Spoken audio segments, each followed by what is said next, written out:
Hola Narcis, ¿qué tal? ¿Cómo Hola, estás? ¿qué tal? Buenos días. ¿Cómo va todo por Bruselas? Pues muy bien, tenemos aquí una semana de comisión, así que una semana muy intensa. Me imagino que en la Bueno, universidad estaréis igual. pues sí, fíjate, mira, me pillas a punto de entrar en clase, así que bueno, así estamos.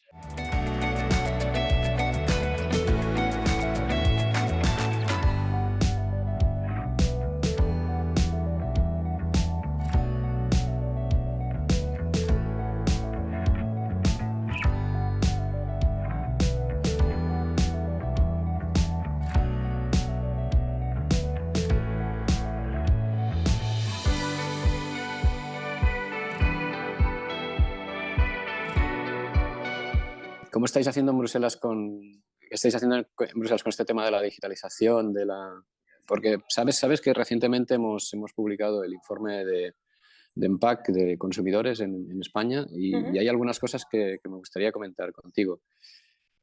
Por ejemplo, muchos de los consumidores, el 50%, ya dice que le resulta cómodo comprar online. Ujú. Y la cuarta parte de ellos se fía de la información que reciben de las redes sociales. No sé si tenéis alguna acción al respecto Sí, o si aquí habéis visto lo mismo a nivel europeo. por tener el foco un poco en el consumidor, tenemos una comisión parlamentaria que se llama la Comisión de Mercado Interior y Protección de los Consumidores. En esa comisión, desde el año 2019, en esta nueva legislatura en la que la Comisión Europea ha dado muchísima importancia a la digitalización, tratamos sobre todo cómo interactúa el consumidor en la era digital, ¿no? Sobre todo lo veíamos después de la pandemia. El número de interacciones de comercio electrónico y compras online ha aumentado hasta un 50% en algunos países de la Unión Europea, ¿no? Entonces Sí, nos enfrentamos ante una nueva realidad que también, pues lógicamente, las instituciones europeas también tienen que legislar, porque es verdad que en algunos aspectos pues, los consumidores están más expuestos porque no hay legislación tampoco que los ampare, ¿no? Una de las frases que a mí me gusta soler decir, Narcís, es que el consumidor tiene que tener las mismas obligaciones y los mismos derechos en el mundo online y en el mundo offline, ¿no? Cuando vamos a comprar a un supermercado o cuando compramos por internet. sí, bueno, entiendo. La pandemia es verdad que en los datos que nosotros tenemos de España provocó, como es lógico, una crecida enorme de la compra online y, por Uh-huh. supuesto, de la digitalización, casi de forma obligada, ¿no? Pero bueno, hay muchos consumidores que han vuelto a comprar, digamos, siempre Uh-huh. en presencial y que, bueno, sigue siendo el consumidor tradicional, ¿no? Que va al Narcís, y supermercado. vosotros, por ejemplo, habéis visto en el estudio grandes brechas por edades, es decir, los consumidores más jóvenes parece que eh, priorizan más el Sí, tiempo y por lo tanto ese comercio electrónico sí que te permite un poco más esa inmediatez que no te da esa cercanía sí, del comercio físico, ¿no? sí, por supuesto, por supuesto. La gente más joven, quizá mejor la franja de edad entre los 25 y los 40 es Uh-huh. la que más compra online. Pero fíjate que hay otra cosa curiosa aquí y es que si bien en la franja de edad de gente más adulta, más mayor, más cercana a los 50, 60, compran muchísimo menos online. Uh-huh. Sin embargo, son los que más información veraz están buscando en las redes, ¿no? Es decir, el que se fía, el grado de fiabilidad que le dan las franjas de edades más jóvenes a la compra online o a la información que reciben de los productos online es más Uh-huh. grande.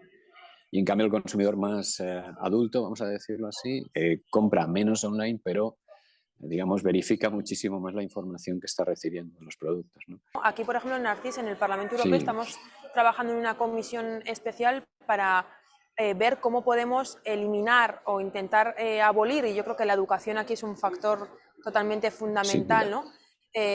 Que el propio consumidor tenga las herramientas de conocimiento suficientes para identificar lo que es una fake news, lo que es una información veraz o no, ¿no? Por comentarte, mira, Sí, por ejemplo, en cuanto a etiquetado de productos, lo vemos mucho, ¿no? Al final es muy difícil a veces identificar la información real de un producto, también de un país a otro de la Unión Europea, porque nos vamos, por ejemplo, a un país como Alemania y el etiquetado que viene en los productos no tiene nada que ver con el etiquetado que igual aparece en España, ¿no? En España sabes que han sacado el Nutri-Score, pues ahora está muy en sí, debate aquí en el Parlamento Europeo a ver si utilizamos ese sistema, si utilizamos otro, porque al final si somos la Unión Europea tendremos que tener también un sistema de información homogénea en todos los países, es decir, que un consumidor vaya a Holanda o vaya a España y en un yogur pueda tener la misma descripción del producto de la misma forma, ¿no? Pero yo creo que podríamos tener algún tipo de código, digamos, a nivel europeo que clasifique código numérico, igual que, bueno, no sé si una versión modernizada del código de barras, ¿no? Que incluya toda esa información, obviamente con mucho más contenido, que incluya esa información, que incluso puede ser electrónico en un momento dado para algún producto que no pueda etiquetarse digamos, con tinta. No sé si eso se está barajando, porque Sí, una de las claro, opciones, por ejemplo, es los QR. importar un alimento o comprarlo fuera de tu país o de tu zona habitual de compra y no entender el etiquetado puede ser un problema en el futuro, sí. Los QR, decías. Sí, uno de los elementos que se está empezando ya a utilizar más estandarizados a nivel europeo son los QR, pero es verdad que no hay una legislación europea que los ampare ahora mismo, ¿no?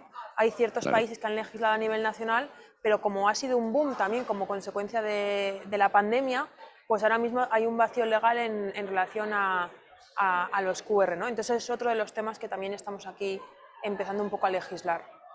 Bueno, que nosotros trabajamos con este tipo de cosas, de códigos, tanto físicos como los QR, como electrónicos, que pueden ser etiquetas, NFC, electrónicas. Y en ambos casos, también los QR, lo que vemos es que como se pueden, digamos, copiar y pegar, pues al final es una fotocopia.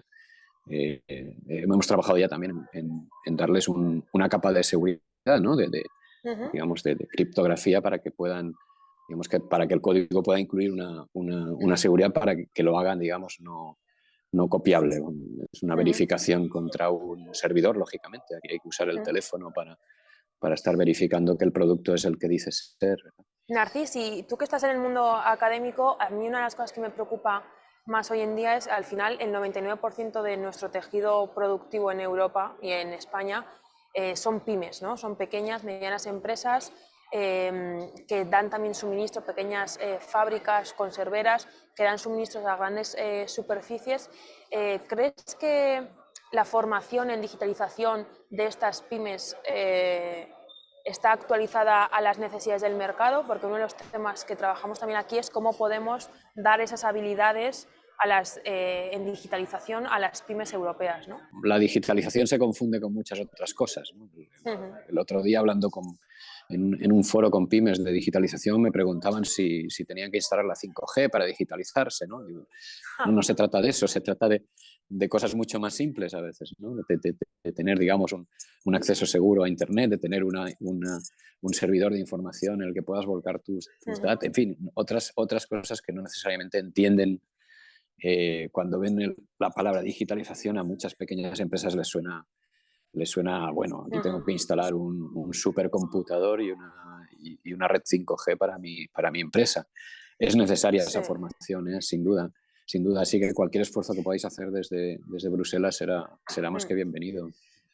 Sí, nosotros hemos aprobado aquí un informe sobre la década digital y uno de los aspectos que más interés está levantando es un poco esa brecha entre las grandes ciudades y el mundo rural, ¿no? Porque al final también las cadenas de supermercados, me imagino que el objetivo de negocio también será llegar a esa venta online en zonas más remotas, en pequeños municipios. España además es un país en el que estamos muy municipalizados, ¿no? Tenemos una gran masa de nuestra población en pequeños y medianos ayuntamientos, pueblos. No sé cómo veis el tema, aunque España es uno de los países de la Unión Europea que mejor posicionado está en cuanto a la expansión de sus infraestructuras digitales, porque claro, estamos hablando de Fibra óptica. digitalización, pero si no tenemos ese acceso a Internet de una forma segura, rápida y garantista, todo lo demás no tiene mucho sentido, ¿no? Pues mira, yo creo que no sé si te ha llegado la misma información, pero es verdad que tenemos 4 veces más kilómetros de fibra óptica que Alemania, si recuerdo bien, o que otros países europeos. Somos el que más tiene desplegada fibra óptica. Pero es fibra óptica de la que llamamos FTTH, es decir, fibra óptica hasta los hogares. Y la mayoría de esos kilómetros van a hogares en ciudades pequeñas, medianas y grandes.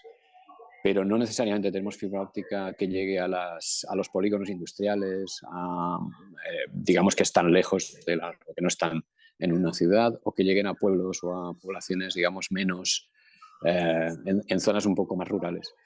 Ese es ese es uno de los retos que tenemos en España ahora mismo, que esa gran cantidad de kilómetros de fibra óptica se complemente con que realmente lleguen a zonas donde, bueno, donde se está produciendo esa brecha. Y es una brecha geográfica que hay que cubrir con, pues si no con trazado de fibra, con satélite. Sabes que en España tenemos un plan para eso, para ¿verdad? El plan único y otros previos, el plan de banda ancha, etcétera, que han ido poco a poco poniendo recursos ahí, pero aún nos queda. Y en efecto, si alguien no puede comprar online desde su población es porque no le llega Internet en condiciones, ¿no? Y para que llegue Claro. Internet en condiciones tiene que llegar o la fibra o el satélite, ¿no? De alguna manera.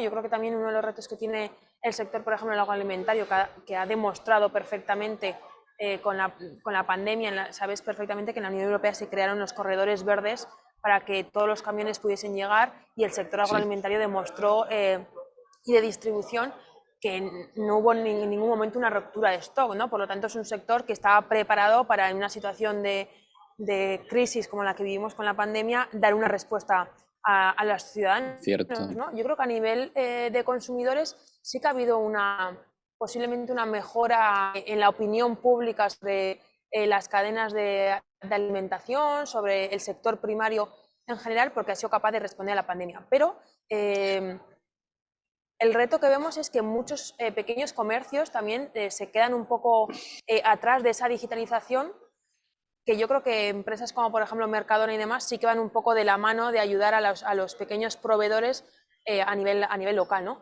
Estamos viendo, la semana pasada recibimos aquí un estudio en el Parlamento Europeo que decía que el 35% de los empleos que se van a necesitar según la Organización Mundial del Trabajo en el año 2040 todavía están sin crear, y la gran mayoría de ellos van a estar relacionados con la digitalización y la tecnología, ¿no? No sé desde el mundo universitario cómo estáis un poco abordando esas nuevas necesidades de habilidades, de conocimientos que vamos a necesitar, ya no solamente en el sector primario o en el sector de la distribución, sino en la sociedad en general. Pues mira, tenemos en este momento una preocupación importante porque no hay suficientes egresados titulados en las universidades en estos perfiles, especialmente en lo que tiene que ver con microelectrónica. Ahora que queremos recuperar la microelectrónica en Europa, especialmente en lo que tiene que ver con bueno, tecnologías relacionadas con la automatización, la robótica, incluso las telecomunicaciones. Y bueno, estamos haciendo un esfuerzo por poner en marcha más oferta en las universidades de grados especializados en estas temáticas.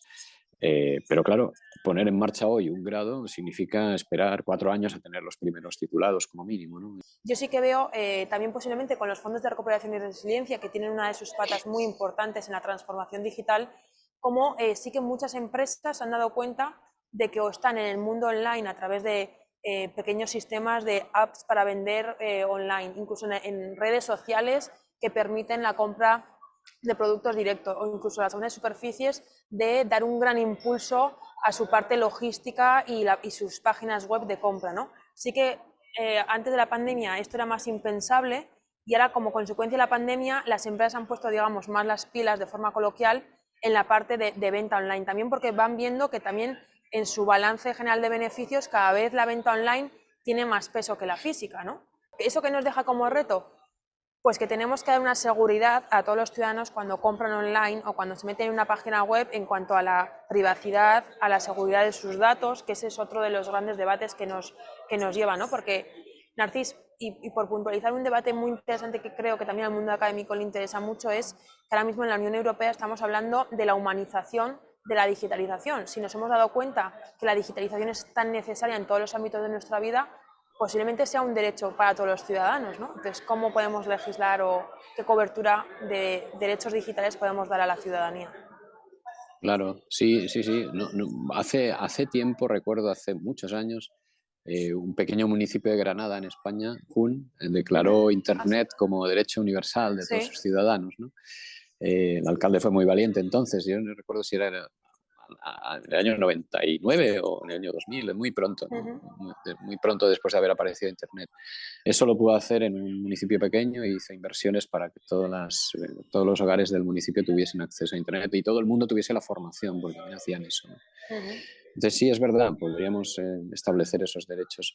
Y cierto es también que que nos falta mucha, ¿cómo decir?, formación, educación más que formación, porque hablo de niveles más bajos, o sea, de gente realmente muy joven o de niños, en cuanto al uso de las nuevas tecnologías, al uso seguro de las nuevas tecnologías, en cuanto a la protección de datos, en cuanto a sus derechos, a la exposición de su información y de sus perfiles en público, porque creo que la gente más joven tiene mucha prisa en resolver, porque el acceso a la información es inmediato, y entonces con esa prisa de acceder a la información pasan por delante de ellos cláusulas de privacidad y de confidencialidad que aceptan sin mirar y sin leer, y muchas de ellas ponen que tus datos van a poder ser cedidos a terceros para fines tal y cual, ¿no? Entonces de repente uno se ve inundado su correo electrónico de información, spams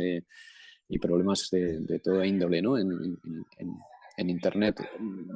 Digamos, Internet es un mundo que todavía no somos capaces de controlar. Cualquier cosa Totalmente. puede suceder, y por lo tanto la educación en cómo navegar por ese mundo creo que no se ha dado todavía en las escuelas, y algo materia que debería estudiarse en las escuelas desde ya muy pequeños, porque los niños utilizan Internet desde casi antes que el lápiz, utilizan el ratón antes que el lápiz, ¿cierto? Así que bueno, Sí. eso sí que podría ser una acción interesante, ¿no? Educar en el uso y en la seguridad en el uso De de la las redes digitalización. en general y de la digitalización en particular, sí. Narcis, ha sido un placer charlar contigo desde el Parlamento Europeo y espero que nos encontremos en el futuro en estas charlas sobre digitalización, que también a las instituciones europeas nos ayuden un poco a ver hacia dónde tenemos que legislar y qué necesidades tenemos como sociedad, ¿no? Pues oye, igualmente ha sido un gusto hablar contigo esta mañana. Espero que nos podamos ver. Si vienes por Valencia, estás invitada a la Politécnica, verás las cosas que hacemos aquí, muchas de ellas para proyectos europeos, y bueno, espero que sean todas en favor de esa digitalización. Seguro que sí, un placer. Un abrazo, nos vemos pronto.